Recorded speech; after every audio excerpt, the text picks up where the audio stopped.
Welcome back to the new lecture. आज के इस नए लेक्चर में आप सभी का स्वागत है। आज हम इस लेक्चर में पढ़ने वाले एक बहुत इंटरेस्टिंग टॉपिक जो कि है अपवर्तनांक, जो रिलेटेबल है हमारे लास्ट वाले लेक्चर से जिसमें हमने पढ़ा था अपवर्तन। तो हम फर्स्ट ऑफ ऑल पहले थोड़ा सा रिवाइज कर लेते हैं अपने प्रीवियस टॉपिक के बारे में कि अपवर्तन क्या था। तो हमने ये पढ़ा था अपवर्तन के अंदर की जब कोई प्रकाश किरण एक माध्यम से, यानी कोई हवा से पानी में जाए, कोई प्रकाश किरण पानी से हवा में जाए, यानी उल्टा हो जाए, ठीक है। या जैसा आप समझ लें कि स्विमिंग पूल के अंदर लाइट जा रही है, कहां से, हवा में, ये कंडीशन हो सकती है। तो जब कोई प्रकाश किरण एक माध्यम से दूसरे माध्यम में जाती है तो वह थोड़ी ना थोड़ी मुड़ जाती है, अपने मार्ग से विचलित हो जाती है। अब वो किस केस अलग अलग होते हैं कि भाई वो कभी अभिलंब के पास जाती है, कभी अभिलंब से दूर जाती है।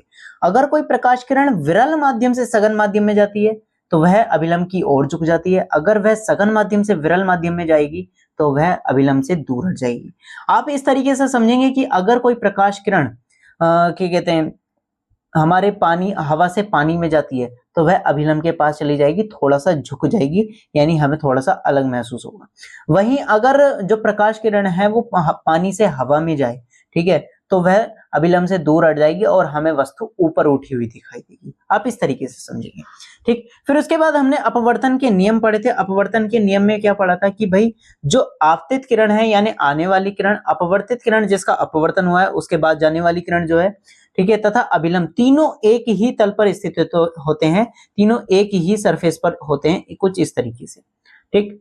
अब दूसरा नियम जो इसमें सबसे ज्यादा इंपॉर्टेंट है कि अपवर्तनांक है इस पर निर्भर कि भाई जो प्रकाश किसी निश्चित, मतलब कोई भी प्रकाश जो तो निश्चित रंग का था, ठीक है, ये जो निश्चित प्रकाश है हमारे पास, आपतन कोण कीजिए, जे क्या होता है साइन, ठीक है, आपतन कोण क्या होता है आई, जो आपतित किरण अभिलंब के साथ जो कोण बनाती है उसको आई से रिप्रेजेंट करते हैं, और जो हमारे पास अपवर्तित किरण होती है अभिलंब के साथ जो कोण बनाती है उसको आर से रिप्रेजेंट करते हैं, ठीक। तो आपतन कोण कीजिए यानी साइन आई तथा अपवर्तन कोण कीजिए यानी साइन आर का अनुपात एक स्थिरांक होता है, और इसी स्थिरांक को हम कहते हैं क्या, अपवर्तनांक, ठीक है। अपवर्तनांक बेसिकली डिफाइन करता है कि भाई हमारी जो प्रकाश की चाल है वो किस तरह से होगी, ठीक है, धीमी होगी या तेज होगी, किस तरीके की होगी, ये अपवर्तनांक डिफाइन करता है, ठीक है। और आइए चलिए देखते हैं अपवर्तनांक, अरे यार अपवर्तनांक निकालते किस तरीके से। तो इसके लिए आपको पता होना चाहिए कि भाई हमारे जो निर्वात में प्रकाश की चाल कितनी होती है। तो आप बता सकते हैं कि ये निर्वात के अंदर प्रकाश की चाल कितनी होती है। निर्वात के अंदर प्रकाश की चाल होती है 3 गुणा 10 की घात 8 मीटर पर सेकंड, जो कि यहाँ पर थोड़ी सी गलत दे रखी है। ये 8 जो है पावर में आएगा 3 गुणा 10 की घात 8 मीटर पर सेकंड, ठीक। अब हम अपवर्तनांक को किस तरीके से डिफाइन करेंगे, तो आइए समझते हैं। चलिए शुरू करते हैं आज का लेक्चर जो कि है अपवर्तनांक के ऊपर। तो बेसिकली सबसे पहले हम डिफाइन करते हैं कि भाई हमारा चलना किसमें आसान है। अगर आप बताएंगे कि हवा में चलना आसान है कि पानी में चलना आसान है, तो आप कहेंगे भैया पानी में चलना, सॉरी, हवा में चलना आसान है, ठीक है, पानी में तो चलना थोड़ा सा मुश्किल ही होता है, ठीक। तो बात क्या है, इसी तरीके से प्रकाश का भी, ठीक है, जो लाइट है उसका भी हवा में चलना आसान है लेकिन पानी में चलना थोड़ा सा मुश्किल होता है, कांच में चलना थोड़ा सा और मुश्किल हो जाता है। तो वही डिफाइन करता है, उसी के अनुपात को हम कहते हैं क्या, अपवर्तनांक, ठीक है। अब जैसे कोई भी हमारे पास जो किरण है, ठीक है, एक मिनट न्यू पेज ऐड कर लेते हैं, जस्ट ए मोमेंट,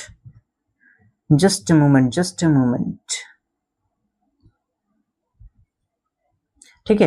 अब जैसे कि कोई भी प्रकाश किरण हमारे पास, ये एक कहते हैं हमने लेयर बना दी, ठीक है, ये मीडियम 1 हो गया जिसको हमने M1 से रिप्रेजेंट किया, ये मीडियम 2 हो गया, माध्यम 2 जो कि हमने 2 से M2 से रिप्रेजेंट किया है।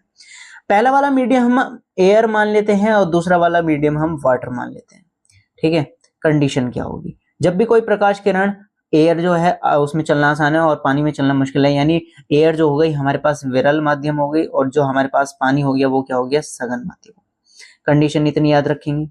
तो भाई लाइट जानी चाहिए थी ऐसी, लेकिन जाती कैसे, थोड़ी सी अभिलंब की ओर जो जाती है। इस रेखा को हम कहते हैं एन से रिप्रेजेंट करते हैं और होती है नॉर्मल, हिंदी में बोलते हैं अभिलंब। आपतित किरण अभिलंब के साथ जो कोण बनाती है उसको आई से रिप्रेजेंट करते हैं, और जो अपवर्तित किरण के साथ जो कोण बनाती है उसको हम आर से रिप्रेजेंट करते हैं, ठीक है। अब बात क्या है, जब कोई प्रकाश किरण देखो इसमें जा रही है, इसमें जो लाइट की स्पीड होगी वो क्या मानेंगे हम, v1 मानेंगे, और इसमें जो लाइट की स्पीड होगी वो क्या मानेंगे, v2 मानेंगे। अब हमने माना कि जो लाइट है वो v1 से m1 से m2 में जा रही है, तो तब हमें m2 का जो कहते हैं अपवर्तनांक निकालना है।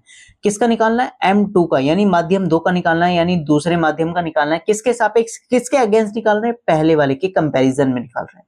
तो वो क्या होगा, तो भाई वो होगा हमारे पास जो ये पहला वाला है उसमें प्रकाश की चाल यानी v1, ठीक है, और अपॉन v2 यानी दूसरे माध्यम में प्रकाश की चाल। अगर आपको दूसरे वाले माध्यम का अपवर्तनांक निकालना है तो सबसे पहले हमें क्या करना पड़ेगा, माध्यम 1 में प्रकाश की चाल बटे माध्यम 2 में प्रकाश की चाल। इस तरीके से हम दूसरे वाले माध्यम का अपवर्तनांक निकाल सकते हैं। अच्छा, अगर मैं कहूं कि मुझे पहले वाले माध्यम का अपवर्तनांक निकालना है तो क्या कहेंगे, चलिए आइए देखते हैं, वो भी निकाल के दिखाएंगे। न न न न न न न न डा डा, ठीक है, वापस हम ये ड्रॉ कर लेते हैं। ठीक है, ये m1 था, इसमें चाल v1 थी और माध्यम कौन सा था, विरल यानी हवा थी।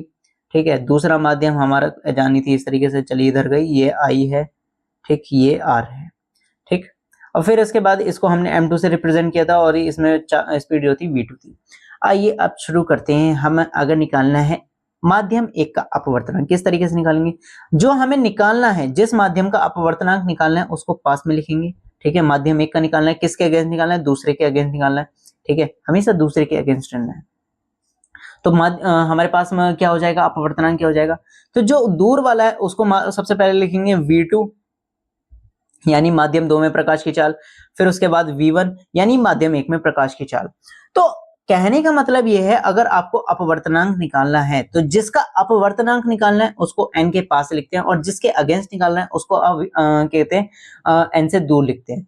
मुझे माध्यम 2 का अपवर्तनांक निकालना था, किसके अगेंस्ट, 1 के अगेंस्ट, 1 के कंपैरिजन में, तो मैंने 1 को दूर लिखा और 2 को पास में लिखा। अब अगर मुझे ऐसे भी लिख सकता हूं मैं इसको 1 and 2, इस तरीके से भी लिखा जा सकता है कि माध्यम 2 का अपवर्तनांक और माध्यम 1 के सापेक्ष। ठीक है, इस तरीके से भी लिखा जा सकता है। तो कैसे निकालेंगे, जो हमारे पास दूर वाला है उसको हम v1 मतलब सबसे पहले ऊपर लिख देंगे और जो पास वाला है उस वाले माध्यम में प्रकाश की चाल नीचे लिख देंगे।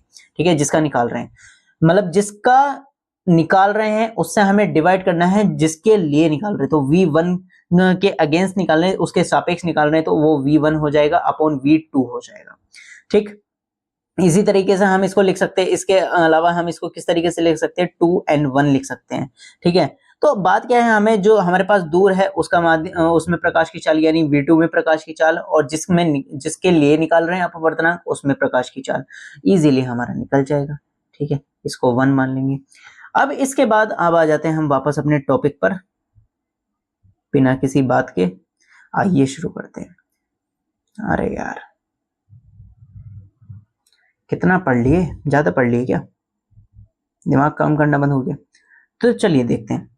तो माध्यम 2 में अगर माध्यम 1 के सापेक्ष मुझे अपवर्तनांक निकालना है तो माध्यम 1 में प्रकाश की चाल बटे माध्यम 2 में प्रकाश की चाल, जो कि ये निकाला है। जिसका अपवर्तनांक निकालना है उसको हमें पास में लिखना होता है, यानी 2 का निकाल रहे थे तो हमने 2n के पास लिखा है।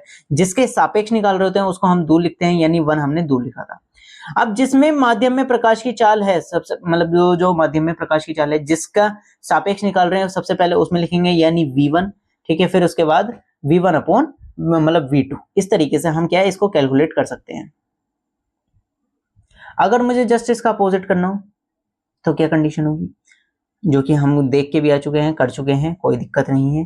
ठीक, अगर मुझे दूसरी कंडीशन देखनी है तो n12 यानी ये वाली कंडीशन होगी, यानी माध्यम 1 का अपवर्तनांक निकालना है, किसके सापेक्ष, माध्यम 2 के सापेक्ष। तो माध्यम 2 में प्रकाश की चाल बटे माध्यम 1 में प्रकाश की चाल, यानी v2 अपॉन v1, जो कि हम इजीली कहीं पर भी निकाल सकते हैं। इसके द्वारा हम आराम से किसी भी माध्यम का अपवर्तनांक निकाल सकते हैं अगर हमें प्रकाश की चाल पता हो तो। अब बात क्या है कि हमारे निरपेक्ष अपवर्तनांक क्या होता है। निरपेक्ष अपवर्तनांक का मतलब है कि जब कोई भी किरण एक साइड, तो एक पहला माध्यम जो हो वो हवा और दूसरा माध्यम कुछ भी हो सकता है, पानी, कांच, ठीक है, केरोसिन, कुछ भी हो सकता है। ठीक है, तो वो क्या होता है कि यदि माध्यम एक निर्वात या वायु और माध्यम 2 का अपवर्तनांक कुछ भी हो सकता है, उसके सापेक्ष हमें निकालना है। तो माध्यम मतलब जिसका अपवर्तनांक निकालना है, किसका, जो हमारे पास मीडियम है, ठीक है, हवा से दूसरा, तो वो क्या हो जाएगा। तो सबसे पहले NM निकालना है यानी मीडियम में निकालना है, तो NM में सबसे पहले हम क्या करते हैं, वायु में प्रकाश की चाल को डिवाइड करते हैं हम माध्यम में प्रकाश की चाल। माध्यम में प्रकाश की चाल अगर V है और अगर वायु में प्रकाश की चाल C है, तो अब फॉर्मूला हो जाता है NM का C/V। बात क्या है, निरपेक्ष अपवर्तनांक को प्रदर्शित करते हैं हम NM से, ठीक है, NM से रिप्रेजेंट करेंगे, NM से भी कर सकते हैं, ठीक है, या फिर मतलब जो भी हमारे पास मीडियम है उससे कर सकते हैं, कोई दिक्कत नहीं है, ठीक। तो इस तरीके से हम निरपेक्ष अपवर्तनांक डिफाइन करते हैं। निरपेक्ष अपवर्तनांक का मतलब होता है कि जिसमें एक साइड क्या हो, हवा हो, हवा से हमारी किरण जा रही है या फिर आ रही है, ठीक। इस तरीके से हम क्या कर सकते हैं, निरपेक्ष अपवर्तनांक कैलकुलेट कर सकते हैं C/V। इसी बात पर आप बताएंगे कि भाई निर्वात में प्रकाश की चाल कितनी होती है। निर्वात यानी वैक्यूम, जो कि हमारे अंतरिक्ष में होता है। निर्वात का मतलब होता है कि उसमें ना तो कोई गैस है ना कुछ नहीं है भाई, ठीक है। फिर इसके बाद हमारे पास कुछ आंकड़े दिए हुए हैं कि भाई इनका अपवर्तनांक ये होता है, जैसे कि वायु का अपवर्तनांक क्या होता है 1.0003, मतलब लगभग बिल्कुल खत्म, ठीक है। बर्फ का कितना होता है 1.31, जल का कितना होता है 1.33, अल्कोहल का कितना होता है 1.36, केरोसिन का मतलब होता है 1.44। इस तरीके से ये पूरे सारणी दे रखी है। हीरे में सबसे ज्यादा 2.42 जो अभी तक हमने ऑब्जर्व किए, ठीक। अच्छा, एक बात हमने अभी ऑब्जर्व करी कि मतलब एक बात मैं आपको ये बताना चाहूंगा ऑब्जर्व करके कि भाई बात क्या है, जो हमारे पास स्पीड ऑफ लाइट है ना, यानी जो सघन और विरल माध्यम हम डिफाइन करते हैं, वो अभी तक मैंने क्या बताया कि भाई इसके घनत्व के ऊपर डिफाइन करते हैं कि भाई उसका घनत्व कितना है, उसके अंदर कणों की संख्या कितनी है, इस बात पर निर्भर करता है, ठीक है। बट ऐसा है नहीं, ठीक है, क्यों, क्योंकि ये डिफाइन करता है, ठीक है, ये निर्भर करता है प्रकाशिक सघन पर। प्रकाशिक सघन क्या होता है कि भाई वो हमारे पास कोई भी जो मीडियम है वो अपने अंदर से लाइट कितनी जाने दे रहा है, ठीक है, उसको वो कितनी सरलता पूर्वक निकल पा रही है, उसी को हम प्रकाशिक सघन कहते हैं। वो ना कि द्रव्यमान घनत्व पर निर्भर करता है। क्यों, कैसे डिफाइन कर सकते हैं, बात क्या है, केरोसिन का जो द्रव्यमान घनत्व है, डेंसिटी जो है वो कम होती है किसके कंपैरिजन में, जल के कंपैरिजन में, तब भी इसका अपवर्तनांक कितना है 1.44 है और इसका अपवर्तनांक कितना है 1.33 है, यानी जल का अपवर्तनांक कम है जबकि जल का द्रव्यमान घनत्व ज्यादा है। तो ये इस बात पर बिल्कुल भी निर्भर नहीं कर रहा है कि ये द्रव्यमान घनत्व पर निर्भर करे कि प्रकाश की चाल हमारी द्रव्यमान घनत्व पर निर्भर कर रही है। वो निर्भर करती है कि प्रकाशिक सघन कितना है, यानी वो अपने अंदर से लाइट को कितनी स्पीड से जाने दे रहा है और कहते अपने अंदर से कितना पास होने दे रहा है, इस बात पर निर्भर करता है, ठीक है। तो आगे आप याद रखेंगे कि बात क्या है, जो हमारे पास अपवर्तनांक है वो किस पर निर्भर करता है, वो हमारे द्रव्यमान घनत्व पर निर्भर नहीं करता है। वो किस पर निर्भर करता है, वो निर्भर करता है प्रकाशिक सघन पर, ठीक है, याद रखेंगे, ये निर्भर करता है प्रकाशिक सघन पर। आज के वीडियो लेक्चर में इतना ही हमें देखना था, ठीक है, अपवर्तनांक हमारा क्लियर हो चुका है, ठीक। अगर आपको इस वीडियो लेक्चर में कोई भी दिक्कत हो तो आप कमेंट करके बता सकते हैं, ठीक है। और इससे नेक्स्ट लेक्चर में हम डिफाइन करने वाले हैं लेंस के प्रकार, जो कि बहुत इंटरेस्टिंग चैप्टर होने वाला है। उसमें हम लेंस के प्रकार यानी कॉनकेव लेंस और कॉन्वेक्स लेंस के बारे में देखेंगे और उसमें कुछ उनसे रिलेटेबल डेफिनेशन देखेंगे, जैसे कि फोकस, ठीक है, प्रकाशिक बिंदु क्या होता है, इन सब चीजों के बारे में पढ़ने वाले हैं। तो जल्द मिलते हैं जल्दी नेक्स्ट लेक्चर में। Bye bye, see you, tata. अगर वीडियो पसंद आए तो लाइक करें, सब्सक्राइब करें, टाटा बाय बाय, फिर मिलते हैं, जय हिंद।